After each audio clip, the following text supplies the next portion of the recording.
জনাব M A Aziz, আপনাকে দিয়েই আলোচনা শুরু করি। সেটি হচ্ছে যে বাংলাদেশ তো বরাবরই এই জ্বালানি সংকট, মানে স্বাধীনতার এই 55 বছর যে পেরিয়ে গেল, বিভিন্ন সময় এই সংকটে পড়েছে। কখনো তেলের সংকটে, কখনো বিদ্যুতের সংকটে, কখনো সমন্বিত সংকটে। এই যে সংকটটি, মানে আমরা কেন, মানে কি কারণে এটি কেন হচ্ছে?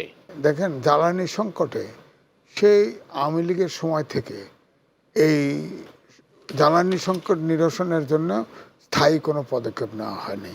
আমরা শুধুমাত্র এক্সপোর্টের উপরে নির্ভর করেছি, আমদানির উপরে নির্ভর করেছি।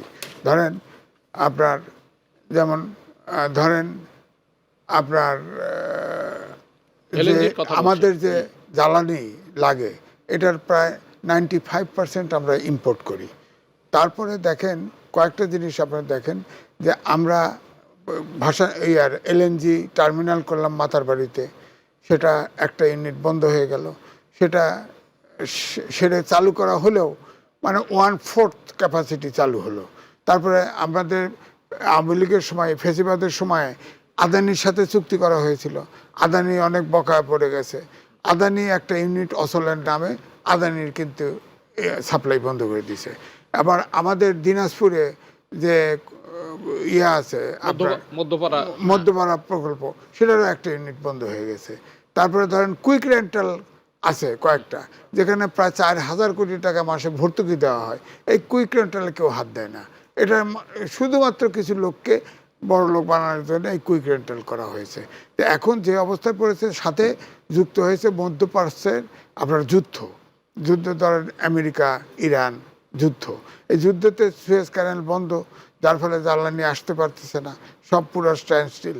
সুতরাং এই মুহূর্তে যে জ্বালানি ইচ্ছা করলে আমাদের ধরেন ঈশ্বরদী যে পারমাণবিক বিদ্যুৎ কেন্দ্র আছে, সেখানে ধরেন 300 মেগাওয়াট বিদ্যুৎ উৎপাদন হয়তো আগামী 2-3 মাস পরে আসতে শুরু করবে।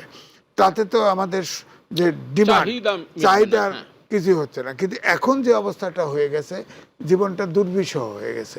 এখন গ্যাস স্টেশনে গ্যাস নাই, আপনার গ্রামে বাড়িতে লোডশেডিং, পুরা 10 ঘন্টা 12 ঘন্টা লোডশেডিং, ঢাকা শহরে লোডশেডিং, হ্যাঁ সব জায়গায় লোডশেডিং। কারণ জ্বালানি এখন যে ধরেন আপনার কয়েকটা পদ্ধতি, একটা হচ্ছে আমাদের নিজস্ব সিস্টেম থেকে গ্যাস আহরণ করা, আর একটা হচ্ছে আপনার ধরেন সৌর বিদ্যুৎ থেকে আপনার বিদ্যুৎ উৎপাদন করা, আর একটা হচ্ছে আপনার বায়ুর থেকে।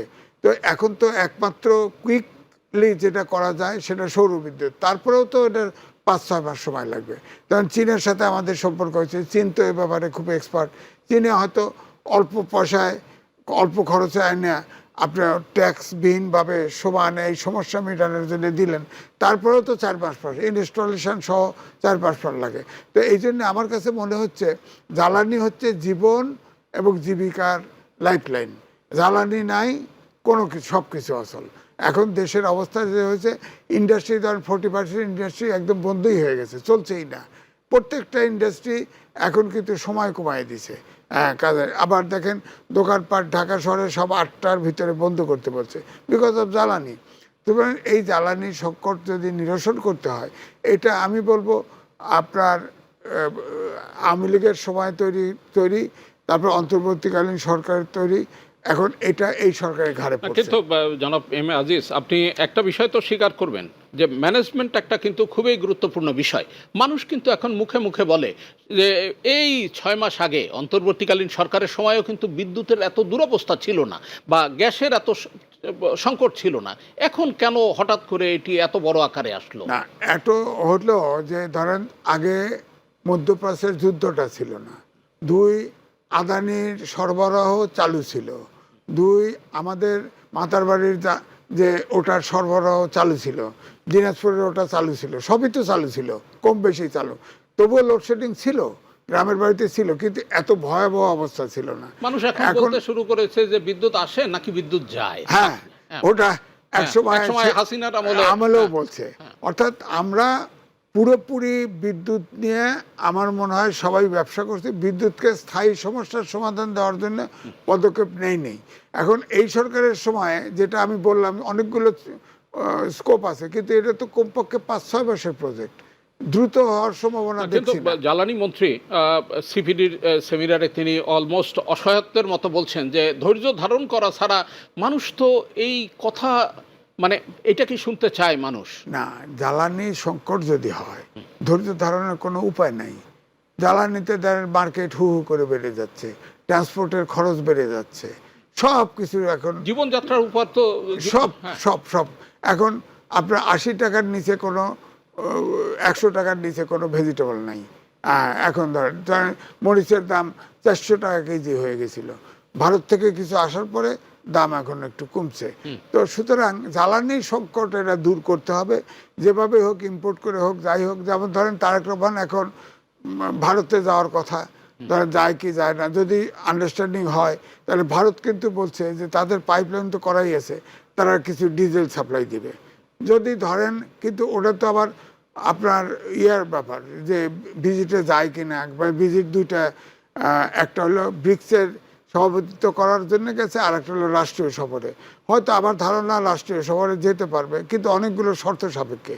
আমাদের দেশের যেসব আপনার যেসব জিনিস হিন্দু লিখেছে, তারপর পররাষ্ট্র মন্ত্রণালয়ের স্থায়ী কমিটি সিদ্ধান্ত নিচ্ছে যে আমাদের সাথে যে আপনার যেসব জায়গায় আমাদের টানাটানি আছে, সম্পর্কের ঘাটতি আছে, সেই সব জায়গা মেরামত করা, যেমন তিস্তা চুক্তি করা, গঙ্গা চুক্তি করা ইত্যাদি। না, কিন্তু আপনি টানাটানির কথা বললেন ভারতের সঙ্গে, এখন তো মূল টানাটানি হচ্ছে ফ্যাসিস্ট নিয়ে। হ্যাঁ, সেটা হচ্ছে মানে মানে ওই জায়গায় ভারত তো নির্বিকার থাকছে না, ওই জায়গাতে ক্লিয়ার করে না তাকে দিবে কি দিবে না। দালাই লামা আর সে তো একটা, দালাই লামা কিন্তু তিব্বত থেকে এনে রাখছে, ওখানে আশ্রয় দিয়ে রেখেছে, কিন্তু এরা তো শেখ হাসিনা তো দণ্ডপ্রাপ্ত, তার মৃত্যুদণ্ড আছে। তার ব্যাপারে তো যেমন সরকারের পক্ষ থেকে বলছে অন্তত পক্ষ যেহেতু মৃত্যুদণ্ডপ্রাপ্ত, সেজন্য অন্তত রাজনৈতিক কথাবার্তা না বলে, কিন্তু সেটাও তো মানে নাই। এই জন্যই তো আপনার আমাদের দেশের প্রধানমন্ত্রী রাজনৈতিক কথার কথা বললেন। এখন রাজনৈতিক কথাবার্তা সে একটা দেশের থেকে আশ্রিত থেকে সেই দেশের সরকারের অনুমোদন ছাড়া এই ধরনের ঘটনা কি ঘটতে পারে আনুষ্ঠানিক প্রেস কনফারেন্সের মতো? অবশ্যই, এই জন্যই তো বলা হচ্ছে যে অবশ্যই। এবং আমাদের দেশের ধরেন ট্রাইব্যুনালের যে চিফ প্রসিকিউটর, তিনি বলছিলেন যে যদি সে কোনো আপত্তিজনক কথা না বলে এবং আপনার কোর্টের ব্যাপারে কোনো যদি আপত্তিজনক কথা না বলে তাহলে বক্তৃতা দিতে পারে, কিন্তু সে তো সব বক্তৃতা দিয়েছে। সুতরাং এটা তো অবশ্যই সরকারের অনুমোদন। একমাত্র পৃথিবীতে একটি দেশ আছে যেখানে বলা হয় গদি মিডিয়া, অর্থাৎ গদি মিডিয়া মানে নরেন্দ্র মোদীর মিডিয়া, সেই তাদের অনুমোদন ছাড়া সে তো কথা বলতে পারে না। সুতরাং সেই তো বলাচ্ছে। সুতরাং আমার মনে হয় যে এই সরকার দেখেন 28টা প্রদেশ আছে এবং 8টা কেন্দ্রীয় শাসিত অঞ্চল আছে। আমাদেরকে কেন্দ্রীয় শাসিত অঞ্চলের মতো ব্যবহার করতে চায়, তারা সরকারের সাথে সম্পর্ক রাখতে চায়, জনগণ টু জনগণ সম্পর্ক করতে চায় না। এই জন্য দেখেন দক্ষিণ এশিয়ার একটা দেশের সাথে তাদের সম্পর্ক নেই। এই জন্য আমি বলছি যে আমাদের ধরেন পানি 40টা রিভার লিঙ্কিং প্রজেক্ট করছে, ওটা যদি করতে পারে, করে ফেলে, এখন টাকা নাই বলে পারতেছে না, করে ফেললে তো আমরা কোনো পানিই পাবো না। এখন আমাদের তিস্তা ব্যারেজ, পদ্মা ব্যারেজ আমাদের করা ছাড়া উপায় নাই, কারণ গ্রীষ্মকালে তো পানি তিস্তা প্রকল্পের এই প্রকল্প বাস্তবায়নের জন্য টাকা কোনো সংকট না। টাকা আসলে তো ইচ্ছা, এদেশের মানুষ তো যে কোনো প্রকল্পে মানে তাদের কল্যাণমুখী প্রকল্পে তারা উজাড় করে দিতে চায় না। এক্ষেত্রে তো শুধু বাংলাদেশ না, বাংলাদেশের সরকারের অর্থায়নের প্রজেক্ট অ্যাপ্রুভ করছে পদ্মা ব্যারেজ, কিন্তু তিস্তা ব্যারেজ তো বহুমুখী ব্যারেজ হবে, এটার ব্যাপারে তো চীন করতে আগ্রহী আছে, খালি গ্রিন সিগন্যাল দিলেই শুরু হয়ে যায় কাজ। সুতরাং আমাদের তো এগুলি করা ছাড়া কোনো উপায় নাই। কারণ আবার একটু জ্বালানিতেই ফিরি, কারণ ওই জ্বালা নিয়েই তো আমরা আছি। আপনি কি একটু বলবেন আমরা কি জ্বালানি সংকট থেকে, এই যে সংকটটা যখন সৃষ্টি হয়, আমরা বের হওয়ার জন্য কি তাৎক্ষণিক সমাধান খুঁজি, অর্থাৎ এটা অ্যাডহক ভিত্তিতে যাই? এই যে আপনি কুইক রেন্টালের কথা বললেন, দীর্ঘমেয়াদী পরিকল্পনা না নিলে তো স্থায়ীভাবে এই সমস্যার কোনো সমাধান আমরা লক্ষ্য করছি না। বিষয়টা হচ্ছে কুইক রেন্টাল যদি শুধু বাতিল করে, সংসদ আছে, কুইক রেন্টাল তো আজীবন, এটা তো ইন্ডিমেন্টই দেওয়া নেই, বাতিল করে দিলে তো 4000 কোটি টাকা বেঁচে যায় মাসে। আর ওরা চলুক না চলুক সরকারকে ভর্তুকি দিতে হয় ফান্ড থেকে, কেন রাখে এটা? হ্যাঁ, তারপরে ধরেন এখনো বাসা বাড়িতে যে মিটার রিডিং হয় সেখানে 2 নম্বরই হচ্ছে। ব্যাটারি চালিত রিক্সা যেগুলো হচ্ছে সেগুলো প্রভাবশালী প্রত্যেকটা এলাকায় কারখানা আপনার বিভিন্ন জায়গায় তৈরি হচ্ছে এই যে ব্যাটারি চালিত রিক্সা। এবং সব কৃষি আপনার গ্রামে গ্রামে কৃষি কর্মী পাওয়া যাচ্ছে না, সব ঢাকা শহরে শিশু বৃদ্ধ সব ঢাকা শহরে এসে ব্যাটারি চালাচ্ছে। আপনি শুধু ঢাকা শহরের কথা বললেন, আমরা সারা শহরতলি সারা বাংলাদেশেই তো এখন ব্যাটারি চালিত রিক্সায় এবং একদম। এটাতে প্রায় ধরেন আপনার 500 মেগাওয়াট থেকে 1000 মেগাওয়াট বিদ্যুৎ তৈরি আপনার ব্যবহার করছে। এটাতে সরকার 1 পয়সাও ট্যাক্স পায় না এবং এটাকে আবার সরাইতেও পারে না।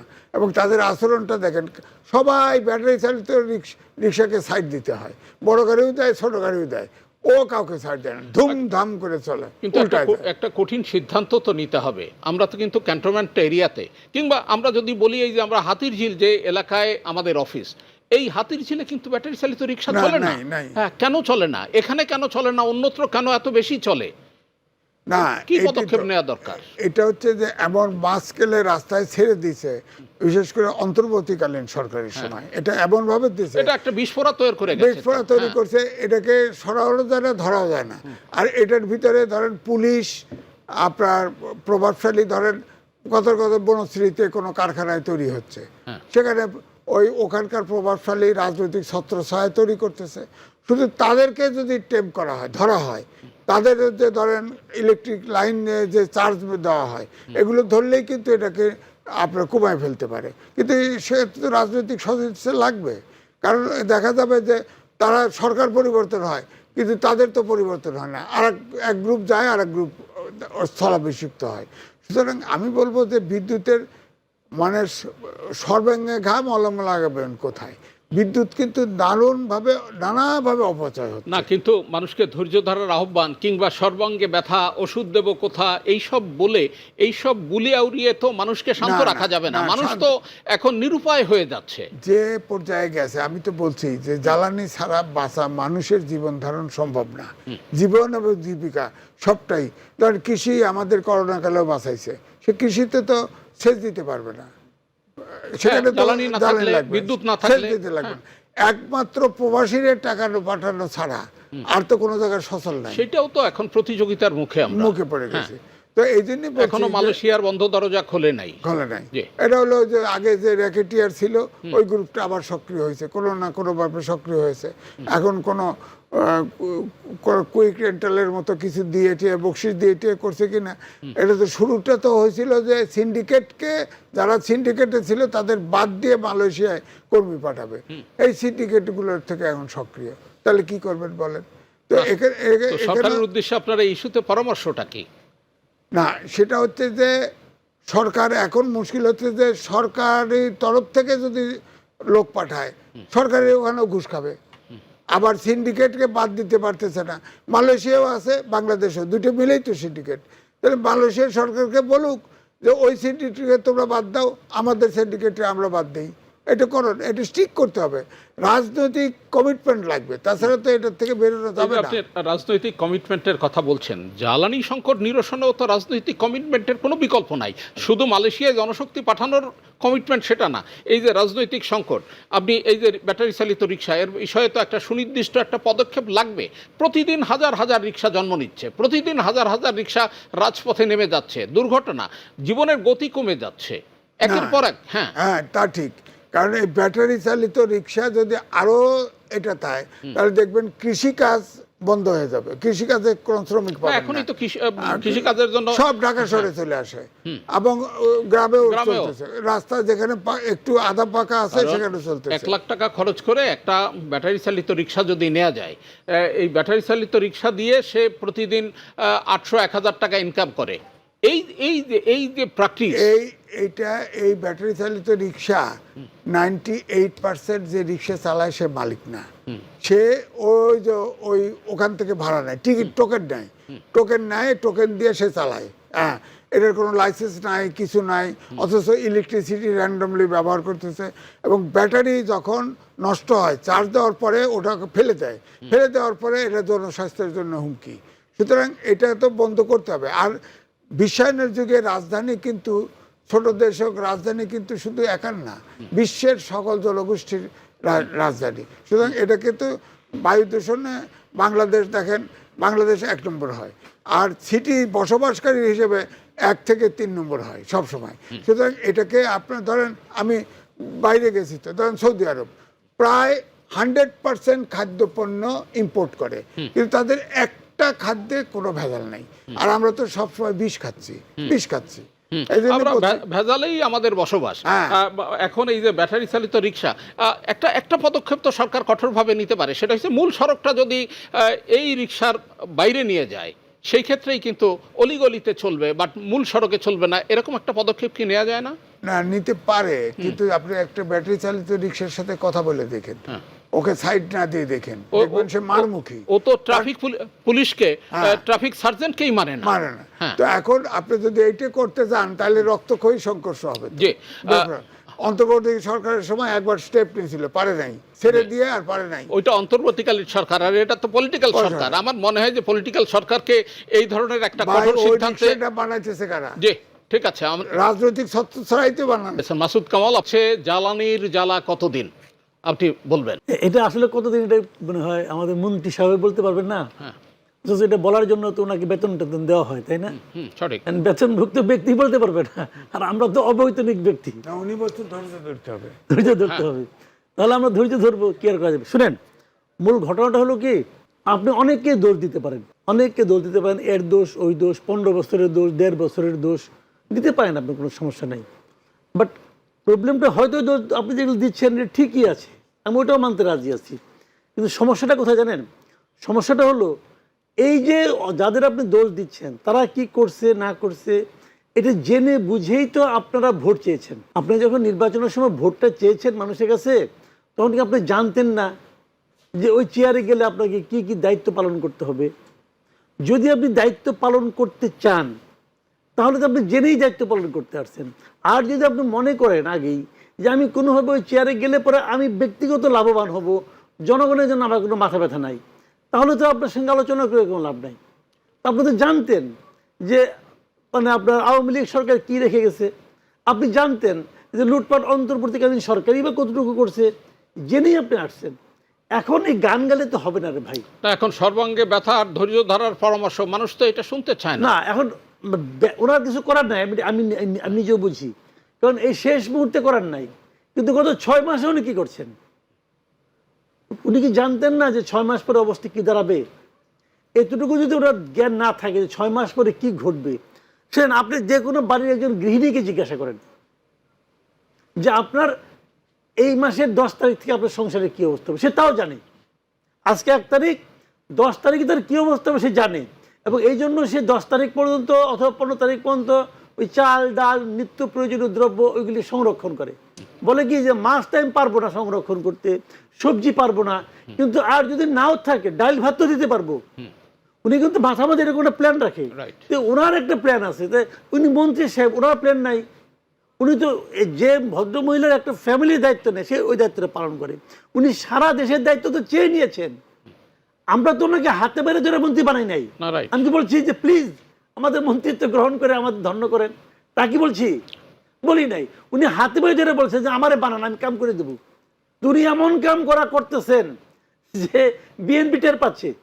2001 থেকে 2006 পর্যন্ত এই ব্যক্তি তো ছিল মন্ত্রী দায়িত্বে, প্রতিমন্ত্রী দায়িত্বে। তখন ওনার, আপনি ভাবেন তো ওই সময় ওই বিএনপি গভর্নমেন্টের সবচেয়ে বদনাম হয়েছিল কোন কোন সেক্টরে, তার মধ্যে একটা কনসার্ট। তা আমিও বুঝি না যে আমাদের এই যে বর্তমান সরকারের প্রধান যিনি আছে উনি কি মনে করে ওই লোককেই আবার দায়িত্ব দিলেন। আমি এটা আমার হাতে আমার বুদ্ধিতে কুলায় না। দিয়েছেন হয়তো ওনার অন্য কোনো পরিবর্তন লক্ষ্য করছেন অথবা অন্য কোনো আশা করেছেন, কে জানে, আমি জানি না। কিন্তু আনফর্চুনেট হলো দায় ওনার থাক বা না থাক, সরকারের জন্য যে বদনামটা, এই বদনামটা ইম্পোর্ট করার দায়িত্ব উনি পালন করতেছেন খুব ভালোভাবে। আপনি বলেছেন একজন গৃহিণীও 10 দিন 15 দিনের বা 1 মাসের একটা পরিকল্পনা নিয়ে এগোন। তো মন্ত্রীর এই পরিকল্পনা, আমরা কি কিছুদিন আগেই তো আমরা সিএনজি পাম্পে দীর্ঘ সারি দেখেছি, তখন এই যে এক দফা দাম বৃদ্ধির যে বিষয়টি, এটার বিষয়ে কি বলবেন আপনি? দেখেন, এটা এই পাম্পের যে সারি হচ্ছে, এখনো তো সারি আছে। এখন তো আরো দীর্ঘ সারি হচ্ছে। আপনি যে কোনো একটা উবারে উঠতে যান অথবা যে কোনো একটা সিএনজিতে উঠতে যান, থ্রি হুইলার উঠতে যান, দেখবেন যে ভাড়া তারা অনেক বেশি নিচ্ছে, কারণ তাদের নেওয়াটাও কিন্তু লজিক্যাল। তারা কিন্তু বলছে যে আমি তো সারাদিনের মধ্যে 3 ঘন্টা বসেই থাকি লাইনে, তো আমি তো 3 ঘন্টার আমি তো কোনো ডিউটি করতে পারি না, কিন্তু আমাকে তো দিন হিসাবে জমা দিতে হয়। তো আমার জন্য তো এটা পেইনফুল, আমি এটা কীভাবে করবো? তো ভাড়া সে বাড়িয়ে দিচ্ছে। আলটিমেটলি কিন্তু যারা এন্ড ইউজার তাদের উপর আসতেছে, জনগণের উপর একদম পরিষ্কারভাবে। আমরা ব্যাটারি চালিত রিক্সা নিয়েও একটু আলোচনা করেছি। এইটা বিদ্যুৎ খাতের একটা বিশাল শক্তি তারা কনজিউম করে। জি, এই বিষয়টি এটা তো এখন বিস্ফোরা হয়ে দাঁড়িয়েছে একেবারে নগর জীবনেও। জি, কি বলবেন এই ইস্যুতে? এটা নিয়ে আসলে আমার অনেক কিছু বলার আছে। আমার মনে হয় এই দফায় অল্প সময়ের মধ্যে হবে না, আমার আপনার নেক্সট টাইম দেন, আমি একটু ডিটেল বলতে পারি ব্যাটারি চালিত রিক্সা নিয়ে। একটা কথা বলি, পৃথিবীতে আপনি দ্বিতীয় আরেকটা রাজধানী শহর বের করতে পারবেন না, পৃথিবীতে পারবেন না, যে শহরের প্রধান যে যানবাহন, মানে সবচেয়ে বেশি সংখ্যক যে যানবাহনটা চলে, যে যানটা চলে, তার কোনো রেজিস্ট্রেশন নাই, পারবেন না। একমাত্র বাংলাদেশ, এই দেশে, এই শহরের, এই রাজধানী শহরের সবচেয়ে বেশি সংখ্যক মানে যান হলো ব্যাটারি চালিত রিক্সা। এর কোনো রেজিস্ট্রেশন নাই। আপনার যদি ইচ্ছা হয় আপনি আজকে একটা ব্যাটারি চালিত রিক্সা রাস্তায় নামাবেন, আপনি যাবেন দোকানে যাবেন, যে রিক্সাটা বানাবেন বা যা ইচ্ছা বানাবেন, আপনি ওটা রিস্কি কি রিস্কি না কেউ দেখবে না, কেউ জিজ্ঞাসা করবে না। আপনি ইচ্ছা মতো বানাবেন, ব্যাটারিকে লাগাবেন, লাগিয়ে চালানো শুরু করে দিবেন, আপনি ইনকাম করা শুরু করবেন। প্রতিদিন 450 টাকা জমা আপনি মার্কেটে দিয়ে দেবেন, প্রতিদিন রাত পোহালি 450 টাকা পাবেন আপনি। তো এই যে একটা পদ্ধতি, এটা পৃথিবীর আর কোথাও পাবেন না। এবং নট অনলি রাজধানী শহর, এই দেশে সারা দেশ জুড়ে এটা এখন এটা কোনো হিসাব নাই, তো কোনো হিসাব নাই, কেউ বলতে পারবে না যে কতগুলি আছে। একটা অ্যাপ্রক্সিমেট হিসাব অনেকে মুখে মুখে করে, সেটা হলো 50 লাখ মানে ব্যাটারি চালিত রিক্সা আছে। এইটাও বলা ঠিক না, ঠিক না, মানে আজকে যদি বলি কালকে দেখবেন আরও 40,000 বেড়ে গেছে। এইভাবে চলতেছে। তো এখন দেশ কিভাবে চলছে বলেন আপনি? একটা দেশে, এটা কোনো দেশ হইতে পারে, এটা কোনো আইন হইতে পারে, এটা কোনো নিয়ম হতে পারে যে যে গাড়িটা সবচেয়ে বেশি চলে তার কোনো হিসাব নাই, রেজিস্ট্রেশন দূরে থাক। এটা হাত থেকে বাঁচার উপায় আছে, আমি বলি আপনাকে। যারা এটা করে ফেলাইছে, মনে করেন এটা কারা করছে? সাধারণত মধ্যবিত্ত লোকরাই কিন্তু এটা করছে। এখন এটাকে আপনি সবগুলো নিয়ে কি আপনি মানে পাগারে ফেলাই দিবেন, ভেঙে ফেলাবেন, তা তো পারবেন না। অনেকের ইনভেস্টমেন্ট কিন্তু এখানে আছে, কেউ কিছু বলে না বলে ইনভেস্ট করছে তারা, এখনই চলছে। এখন এটা করণীয় হলো এটাকে কন্ট্রোল করা, এটা ইমিডিয়েট কন্ট্রোল করতে পারলে আজকেই কন্ট্রোল শুরু করতে হবে। কন্ট্রোল করা সহজ পদ্ধতি হলো, প্রথম কাজ যেটা হলো, এই যে সিটি কর্পোরেশন বলেন, মিউনিসিপ্যাল কর্পোরেশন বলেন, অথবা আপনার ওই বলেন, এই যে আপনার মিউনিসিপ্যালিটি বলেন, পৌরসভা বলেন, ইউনিয়ন পরিষদ বলেন, সমস্ত জায়গা থেকে একটা ডিক্লারেশন আসতে হবে যে আগামী 10 দিনের মধ্যে সমস্ত রিক্সাগুলিকে রেজিস্ট্রেশন করতে হবে। 1 নম্বর কাজ রেজিস্ট্রেশন, সবগুলো তার মানে আপনাকে তালিকা করলেন। এই 10 দিন পরে আর কোনো রেজিস্ট্রেশন নতুন করে নেওয়া হবে না, এর আগে শেষ রেজিস্ট্রেশন। যখন রেজিস্ট্রেশন হয়ে গেল, তখন আপনার রেজিস্ট্রেশনের মধ্যে কয়েকটা জিনিস আপনি নেবেন, যে মালিককে, মালিকের এনআইডি নাম্বার, মালিকের মোবাইল নাম্বার, মালিকের income tax certificate, etcetera etcetera. একটা রেজিস্ট্রেশন চার্জ দিবেন 10,000 টাকা ধরা যাক। সবাই রেজিস্ট্রেশন হয়ে গেল।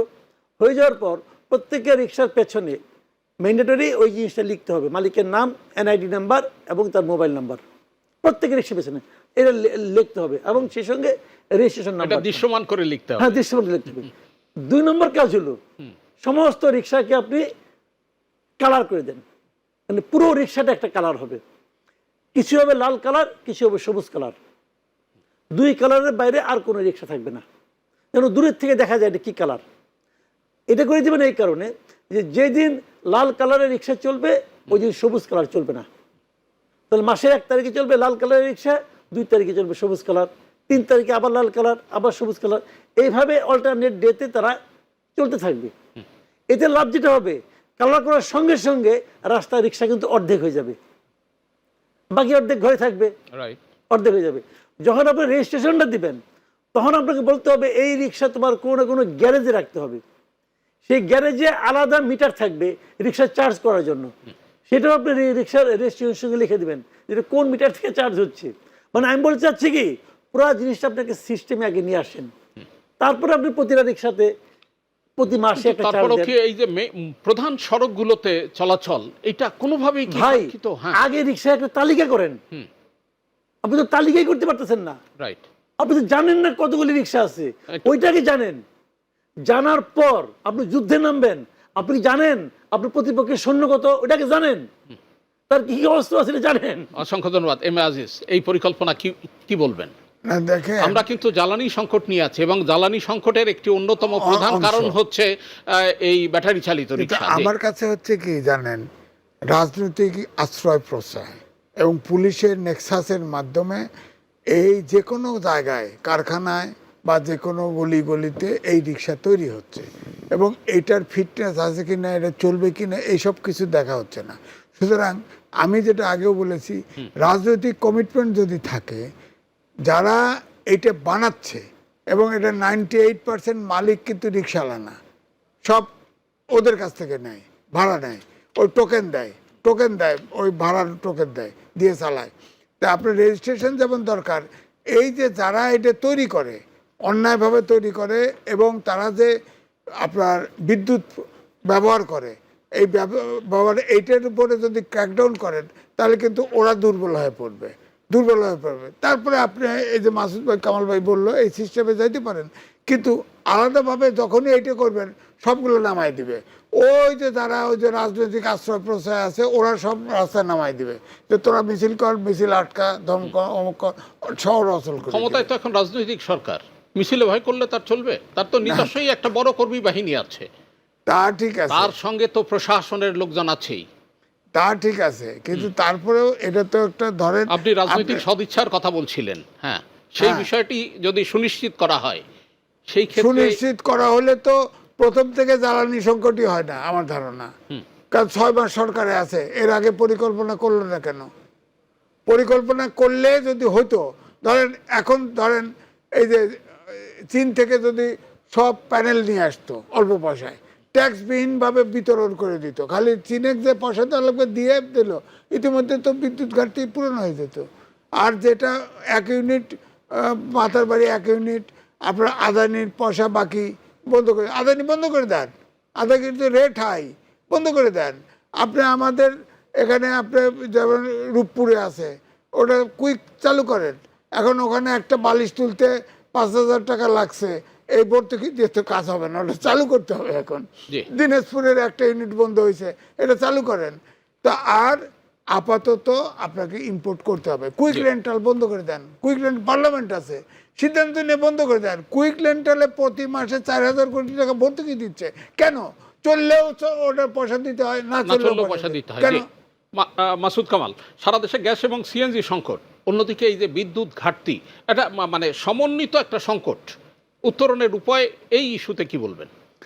উত্তরণের উপায় আমি বলতে পারবো না, আমি কি করে বলবো? আমি তো এই দায়িত্বপ্রাপ্ত ব্যক্তি না।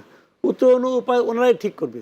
তাহলে আমি ওনাদের সতর্ক করতে পারি, যদি উত্তরণ করতে না পারেন মানুষ বেশি দিন সহ্য করবে না। আমি খালি ওনাদের এটা সতর্কতাটা জানাইলাম যে মানুষ কিন্তু বেশি দিন সহ্য করবে না। আপনি কিভাবে করবেন, কিভাবে করবেন না, সরকারের মন্ত্রী হয়েছেন, দায়িত্ব নিচ্ছেন, আপনি এটা বাই করতে হবো। পারলে মানুষের পায়ে ধরে আনেন অথবা না ধরে আনেন, আপনাকে সমাধান দিতে হবে। সমাধান না দিলে ভাই আপনি ক্ষমতায় থাকতে পারবেন না ভাই, এটা পরিষ্কার কথা। কারণ মানুষ যদি খেপা যায় একবার, আপনি কয়দিন না ভাই মানুষকে আপনি দিবেন না কেন? এটা মানুষ বাড়তি বিদ্যুৎ বিল দিচ্ছে, মেনে নিছে, এখন আপনি বিদ্যুৎই দিবেন না, এটা তো হবে না। কিন্তু মাস শেষে বিল তো যাবে, বিল ভাই গ্যাসের বিল তো যাচ্ছেই, বিদ্যুতের বিল নয়, বিদ্যুৎ ব্যবহার না করলে বিল কম হবে। গ্যাস তো কম হবে না। জায়গা থেকে আওয়াজ উঠবে বিল দেবো না, তখন কি করবেন? কি করবেন? যে পয়সাটা পান সেটাও পাইবেন না। শুনেন, আমি আপনাদের একটা কথা মনে করে দিই, আওয়ামী লীগ আমলে কিন্তু একবার তারেক রহমান বিদেশ থেকে বলছিল আপনার বিল দেওয়া বন্ধ করে দেন, মনে আছে? তো উনি এটা বলছিল, তার মানে কি এটা বলা যায়? তো এটা বলা যায়। এখন উনি বলছেন যে আর কেউ বলবে না, উনি যখন বলছেন যে এক পর্যায়ে আমি বলবো আর কেউ বলতে পারবে না, তা তো না, অনেকে অনেক কিছু বলতে পারবে। কাজে কী হবে আমি জানি না কিছু, কিন্তু এটা সরকারের উচিত হবে এটাকে তাড়াতাড়ি সমাধান করা। একটা জিনিস কি আমি বলি আপনাকে, মানুষ কিন্তু অতীতের সঙ্গে তুলনা করে। আপনি যত যাই বলেন, মানুষ কালকেই বলবে হয়তো বা কই আগে তো এরকম হয় নাই। আমি কিন্তু এই প্রশ্ন এম এ আজিজ সাহেবকে করেছি। প্রশ্নটা ছিল যে ইন্টেরিয়াম গভর্নমেন্টের সময়ও তো বিদ্যুতের এই অবস্থা ছিল না, এই দুরবস্থা ছিল না, গ্যাসের এরকম সংকট ছিল না, সুতরাং এখন কেন? এই অব্যবস্থাপনাটা কোথায়, কি বলবেন আপনি মাসুদ কামাল? না, এটা এখন অব্যবস্থাপনার কোথাও অযোগ্যতায়, পরিষ্কার যে অব্যবস্থাপনার অযোগ্যতায়। এখন- পারেন না, তাহলে অব্যবস্থার মতো হবেই। সংকট আসলে আমরা একটা অ্যাডহক ভিত্তিক একটা সমাধান, তাৎক্ষণিক একটা মানে নামকা আসতে, এই যে কুইক রেন্টালের যে বিষয়টি এম এ আজিজ বললেন, এই কুইক রেন্টালও তো ওই পরিকল্পনা থেকে আসছে, সাময়িক উপশম দেয়া, একটু আরাম দেওয়ার জন্য। আমরা এই ধরনের আরামেই থাকবো শুনেন, না, দীর্ঘমেয়াদে যেতে হবে। এখন তো আমাদের যে সমস্যাটা, এটা আপনাকে বুঝতে হবে, আমাদের বর্তমান সমস্যাটা কিন্তু বিদ্যুৎ প্ল্যান্টের না। আমাদের উৎপাদন করার মতো অনেক প্ল্যান্ট আছে। আমাদের সমস্যাটা হলো বিদ্যুৎ যে উৎপাদন করার জন্য যে জ্বালানি দরকার, গ্যাস দেওয়া যাচ্ছে সেই না। জ্বালানি তো নাই। এই যে কুইক রেন্টালের প্রশ্ন তো এখন অন্য প্রসঙ্গ। কুইক রেন্টালটা আপনি কীভাবে চালাবেন? কাজে এটা এখন গভর্নমেন্ট কীভাবে কী করবে আমি জানি না, গভর্নমেন্ট এটা ব্যাপার, এটা গভর্নমেন্ট বুঝবে। বাট আমার কোশ্চেনটা হলো, মানুষ বিদ্যুৎ পাচ্ছে না, মানুষ গভর্নমেন্টের উপর আনহ্যাপি হচ্ছে। এখন গভর্নমেন্ট এটা কীভাবে হ্যান্ডেল করবে, এটা তার ব্যাপার, এবং তাকে এটা করতে হবে। আমি পরামর্শ দেওয়ার কে? আমি পরামর্শ দিলাম, ওই পরামর্শ মানলো, পরে হইলো না, বলে ওর দোষ। ভাই ওইটা মধ্যে আমি কে রে ভাই? আমি তো কেউ না। আমার কথা হলো, আমি বিদ্যুৎ চাই, আমি আপনাকে টাকা দেই, আমাকে আপনি গ্যাস দেন। আপনি গ্যাস দিতে পারবেন না, আপনাকে বলতেন যে আমরা কিন্তু ক্ষমতায় গেলে বিদ্যুৎ দিব না, বলতেন আমরা ক্ষমতায় গেলে গ্যাস দিতে পারবো না, তারপরে ভোট চাইতেন, দেখতাম কে আপনি ভোট দেয়। তো কইছেন তো মিশা কথা, মিশা কথাকে ভোট দিয়েছেন, এখন চুপ করে বসে আছেন, এখন আমি অপেক্ষা করবো। তো আপনি অপেক্ষা করেন, জি, চাকরি ছেড়ে দিয়ে করেন, যান।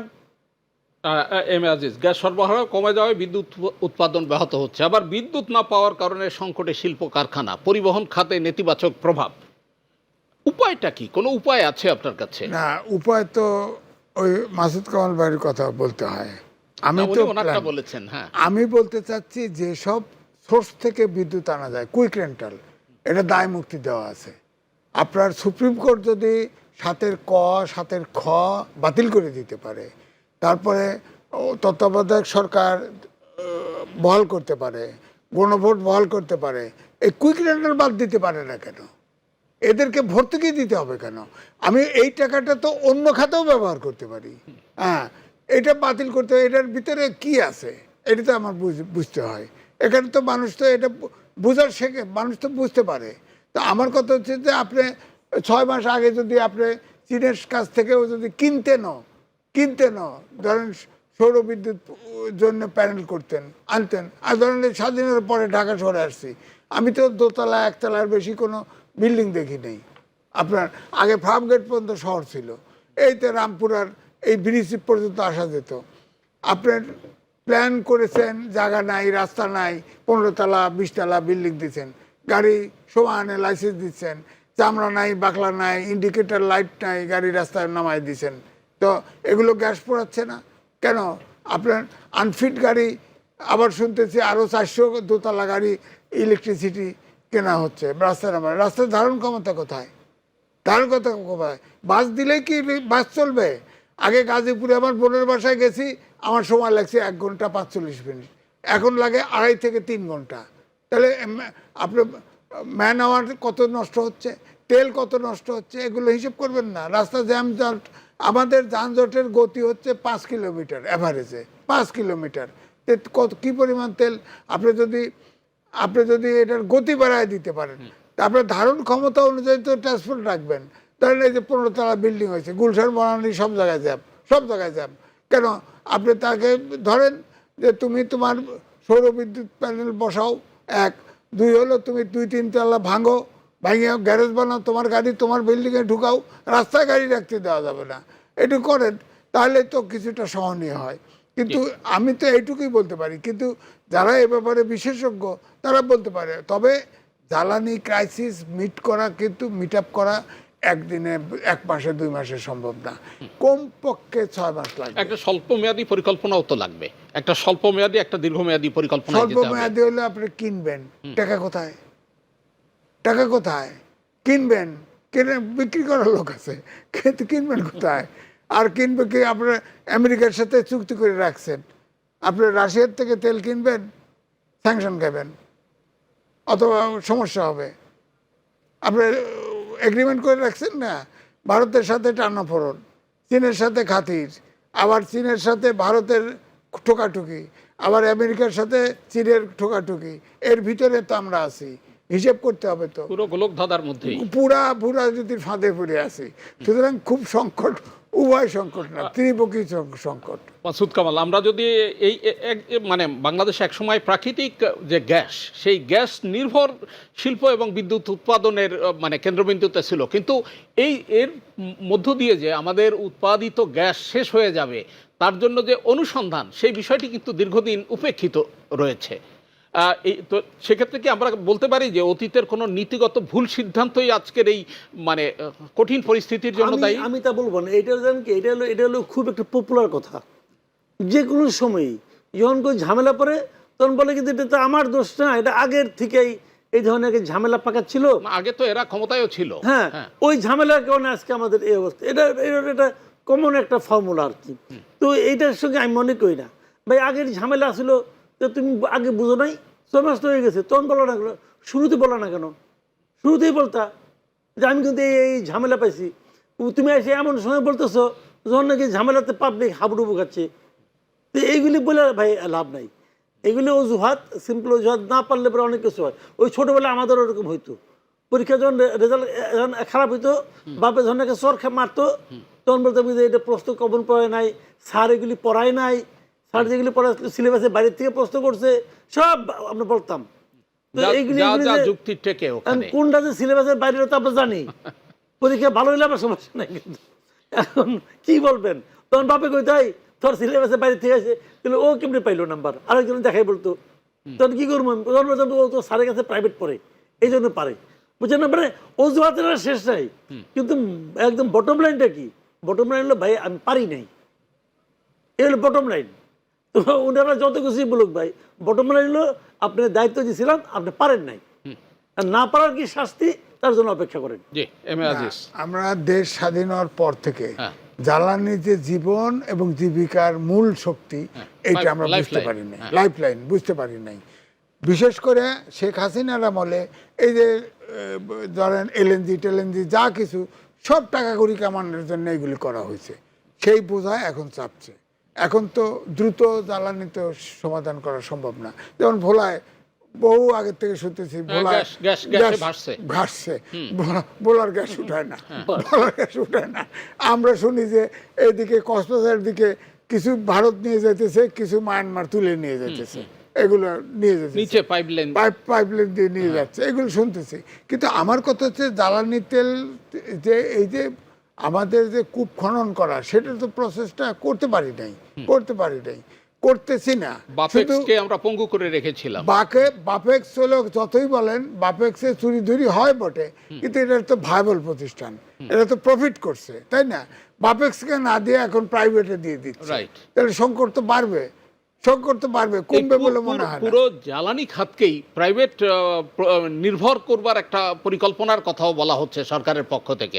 এটাকে আপনি কিভাবে দেখেন? না, প্রাইভেট তো হইলো তো জ্বালানি খাতে, যেমন কুইক রেন্টাল আলোচনায় আছে, দায় মুক্তি দেওয়া হয়েছে। দায় মুক্তি যখন প্রয়োজন ছিল quick rental gas cylinder gas আনতেছেন কেন?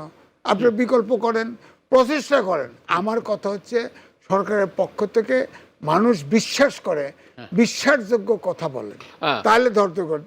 মাসুদ কামাল, এই যে প্রাইভেট সেক্টরকে উৎসাহিত করবার নামে মানে এই জ্বালানি খাতের নির্ভর মানে এইটাও প্রাইভেট সেক্টর নির্ভর করবার একটা চেষ্টা আছে, সেটা শোনা যাচ্ছে, আমরা শুনতেছি যে দেশের একটা বড় ব্যবসা প্রতিষ্ঠানকে এই গভর্নমেন্ট প্রাইভেটভাবে মানে বেসরকারিভাবে জ্বালানি আনার জন্য অনুমতি দিচ্ছে।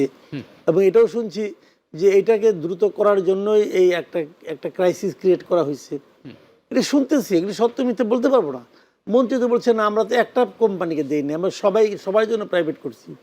তো এটা করতে পারেন, কিন্তু আমি যেটা পার্সোনালি মনে করি ভাই, এই যে এলএনজি বলেন, যেটা নাকি আপনার ইয়ের যে গ্যাস, রান্নার যে গ্যাস যেটা আছে, সিলিন্ডার গ্যাস, এটা তো টোটালি প্রাইভেট। এটা কি আমাদের খুব ভালো অবস্থা রাখছে না? তো এখন এইটার অভিজ্ঞতাকে মাথায় রাখা উচিত। এবং এটার জন্য এটার যে মানে মাস্টার আপনার এই পোর্শনটা যার হাতে, তারাই তো আবার প্রাইভেটে জ্বালানি চাচ্ছে। তো তাদের তো চরিত্র খুব একটা ভালো বলে মনে হয় না। কারণ তাদেরকে যদি আপনি দিতে চান, তাহলে বোঝা যাবে যে আপনার চরিত্র একই রকম, কিছু মাল পানি পাইছেন দিয়ে দিচ্ছেন আর কি। বললাম না ভাই, সবচেয়ে বড় কথা হলো কি যে আপনি আসলে দেশটা নিয়ে ভাবেন কিনা, দেশের মানুষের সমস্যা আপনাকে পীড়িত করে কিনা, চিন্তিত করে কিনা, সেটা হলো সবচেয়ে বড় পয়েন্ট। যদি সেটা না করে, আপনি যা কিছুই করবেন তার মধ্যে একটা ধান্দা আছে। ওটা তো ভাই ওটা বুঝতে তো আর মানে রকেট সায়েন্স শিখতে হয় না, এটা আমরা বুঝি। এম এ আজিজ, আবার ফিরি আপনার কাছে। স্বল্প এবং দীর্ঘমেয়াদে আপনার কোনো প্রস্তাব রয়েছে? না, প্রস্তাব তো ধরেন যারা বিশেষজ্ঞ তারা করবে, তবে আমি যেটা বলি যে অন্য যে অপশনগুলি আছে সেই অপশনগুলি যেমন বলেন নবায়নযোগ্য জ্বালানি, সৌরবিদ্যুৎ, এছাড়া তো আর কোনো অপশন নেই। আর জ্বালানি আমাদের অনুসন্ধান আমাদের ভোলায় নাকি পাওয়া যায়, তো এগুলো করতে হবে। তো এগুলো ছাড়া তো শুধু ভাসলে হবে না, ওটা তুলে আনতে হবে। তবে জ্বালানি আপনার এটাকে করতে কমপক্ষে 5 থেকে 6 মাস সময় লাগবে, এর আগে কিন্তু পারবে না। তো এই 6 মাস কি মন্ত্রীর মতো আপনি মানুষকে শান্ত থাকতে বলবেন? না, শান্ত থাক, সরকারের দায়িত্ব কেমনে দিব? 6 মাস আগে প্ল্যান করলে তো এতদিনের সময় এই ক্রাইসিসে পড়তে হতো না। এখন ক্রাইসিস তো 6 মাস আগে তো বোঝে নাই, এখন ক্রাইসিস আসে একটা করে মিট করে। ধরেন এই যে এখন যে আপনার তেলের সংকট, পেট্রোল পাম্পে যান, ওই যে কিউআর কোড লাগাই দিছে, যে এখন কিউআর কোডের ভয়ে এখন আর কেউ তেল, তো একটা গাড়ি যে আগে যে ব্ল্যাক মার্কেটে বিক্রি হতো সেটা হতে পারতেছে না। আপনি তেল নিতেছেন, আবার তেল নিলে বোঝা যায় যে আপনি তেল বেশি নিচ্ছেন কিনা। মানে ওখান থেকে আপনি পাইপে টাইনা ওই সে কন্টেনারে করে আপনি এটা বাইরে বিক্রি করতে পারতেছেন না, এবার পারতেছেন না। তারপরে ধরেন আপনার এআই বসায় দিচ্ছে সিগন্যালে, যত দামি লাগুক গাড়ি তো দাঁড়ায় আছে, এটা ঠিক আছে। আর কিউআর কোড সব কেনাকাটায় লাগাই দিচ্ছে। যদি এটা তো দীর্ঘস্থায়ী পরিকল্পনা, তাহলে যে পরিমাণ দুর্নীতি, আপাত মস্তকে দুর্নীতি, এটাকে আপনাকে যদি কমায় আনতে চান তাহলে তো ক্যাশলেস সোসাইটি করতে হবে, এবং সেটা তো অনেক সময় লাগবে, আস্তে আস্তে হইতে হবে, হুট করে হবে না। এই সমস্যাগুলি কোনোটা কিন্তু রাতারাতি সম্ভব নয়। সুতরাং আমার মনে হয় যে সরকার যে সমস্যা তৈরি করে ফেলছে, এই সমস্যা থেকে বেরোতে আসলে ধৈর্য ধরবে না তো কেউ একজন চুঙা মারিয়ে দিবে। হ্যাঁ, তো ক্রাইসিসে মানুষ যদি খেতে না পারে, মানুষ যদি চলতে না পারে, কোনো কিছু মানবে না? কোনো মানবে না। তো সুতরাং যেভাবে পারুক কুইক, তাহলে পরিস্থিতি খারাপ হওয়ার আগে একটা ব্যবস্থা তড়িৎ নিতে হবে। একটা ব্যবস্থা তো আমি দেখি সবচাইতে সহজ হচ্ছে, চীন দাঁড়ায় আছে, সোলার পাওয়ার আইনে সমানে বিতরণ করে দিক। জনাব মাসুদ কামাল, কি বলবেন আপনি? শুনেন, আমি তো আপনাকে আসলে ইঙ্গিত প্রথমেই দিচ্ছি, আপনি হয়তো এটা ইচ্ছা করে খেয়াল করতেছেন না, কেন বুঝতে পারছেন না, খেয়াল করছি। সেটা হলো কি ভাই, পরীক্ষায় তো আমি ফেল মারছি না।